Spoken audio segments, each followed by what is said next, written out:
No bake banana cake. Kakauwi ko nga lang pala sa trabaho niyan at napansin ko yung saging sa bahay medyo overripe na, medyo nangingitim na mga inday, parang konti na lang mabubulok na. Kaya naisipan kong gumawa ng banana cake. Ito na yata ang pinakasimple at pinakamadali sa lahat ng mga ginawa kong cake.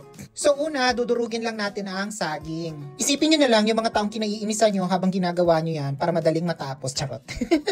Kakauwi ko nga lang pala sa trabaho niyan mga inday, kaya medyo pagod pa ang lola nyo, pasensya na. So pagkatapos nating durug-durugin yung saging, maglalagay naman tayo ng itlog. Pagkatapos, halu-haluin lang ulit natin mga inday. Pag nahalo nyo na ng mabuti, maglalagay lang ako ng asukal. Kayo nang bahala kung gaano karaming asukal ang ilalagay nyo kung plano nyo gayahin tong recipe kong menggitira. Charot.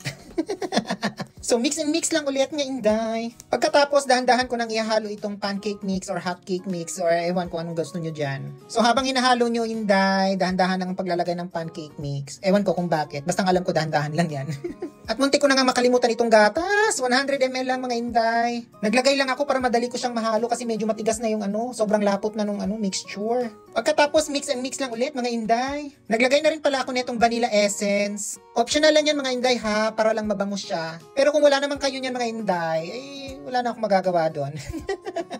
Syempre, mix and mix lang ulit. Pagkatapos naglagay ako nitong tinunaw na butter. Ewan ko ba't ako naglagay niyan. Malay ko kung purpose niyan sa buhay ko. Basta alam ko kailangan ko maglagay niyan. Hindi ko na pinakita kung paano ko siya tinunaw. Basta sa microwave lang mga inday. At syempre, mix and mix na naman tayo. My God. So pagkatapos ko ng mamix mga inday, medyo napansin ko nagka-problema ako. Na-melt ko pala lahat ng butter at hindi ako nagtira para sa hulmahan. Patay. At ayoko nang lumabas dahil alas 9 na ng gabi. Diyos ko, hindi maganda sa babayang lumabas sa gabi. Buti na lang talaga, meron ako nitong baking sheet.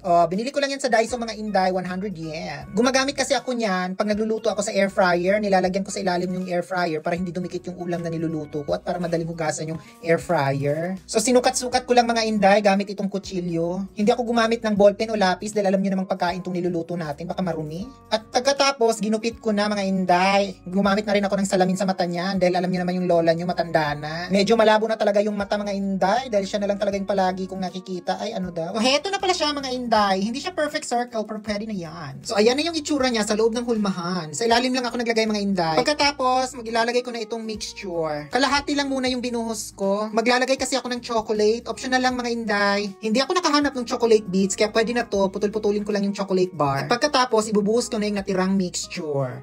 At hindi pa tayo natatapos dyan. Papunta pa lang tayo sa exciting na part. Charot. Nilagyan ko rin pala nitong, anong tawag nga nito? Almond slice. Pwede naman yung mga regular na mani na yung mga binibili natin. Pero alam mo na. At syempre, tatakpan na natin ng aluminum foil. Yung masikip ha, yung singsikip ko ang pagkakasara. Charot. So dating gawin mga inday, dito lang ulit natin siya lulutuin kagaya ng mga ibang niluto kong mga cakes. Sa mga nakapanood ng mga previous video ko, alam nyo na ang rules sa paglalagay ng tubig. Huwag yung sobrang dami, yung parang lumulutang na yung hulmahan. Yung tama lang mga inday na makakovered lang siya. So yun lang. So kayo nang bahala sa tubig kung gaano karami ang ilalagay nyo ha. Sige na, yun lang. At syempre, tatakpan natin. Siguraduhin yung nakatakip talaga ng maayos ha. At oorasan lang natin ng 50 minutes. Habang inihintay kong maluto ang banana cake, maghuhugas na muna ako nitong mga pinaggamitan ko. Diyos ko. Ang hirap talaga na mag-isa na lang sa buhay at single ka pa. Ikaw trabaho, ikaw overtime, tapos pag uwi mo, ikaw luto, ikaw pa maghuhugas, o syempre malamang ako ang kakain. Kaya maswerte kayong mga inday kung may mga partner kayong tinutulungan kayo sa gawaing bahay, hindi lang sa paggawa ng bata, ay ano daw. Ano na boys, nagpaparinig na ako, charot. Pagkatapos kong maghugas ng plato, ay binanlawan ko na itong binabad kong mga puti na towel. Baka isipin nyo hindi ako nagpapalit ng towel sa kusina. Binabad ko lang yan sa Haita. Nakuha ko yung idea dun sa pinagtatrabahuan ko. Ay malamang, isasampay ko na. Ano pa nga ba?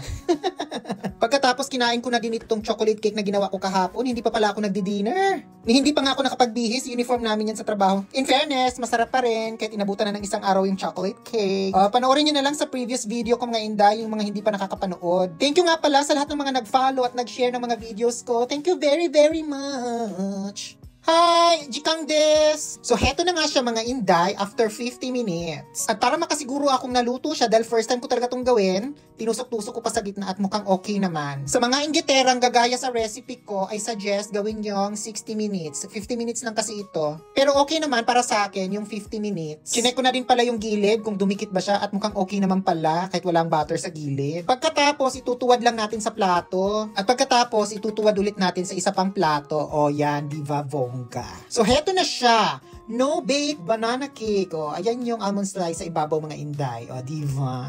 At syempre, maghihiwa na tayo. At ayan, ipapakita ko sa inyo ng malapitan. O, baka sabihin nyo nang-i-scam ako. Yan nga pala yung chocolate sa ilalim. Parang bumaba yata siya. O, ayan.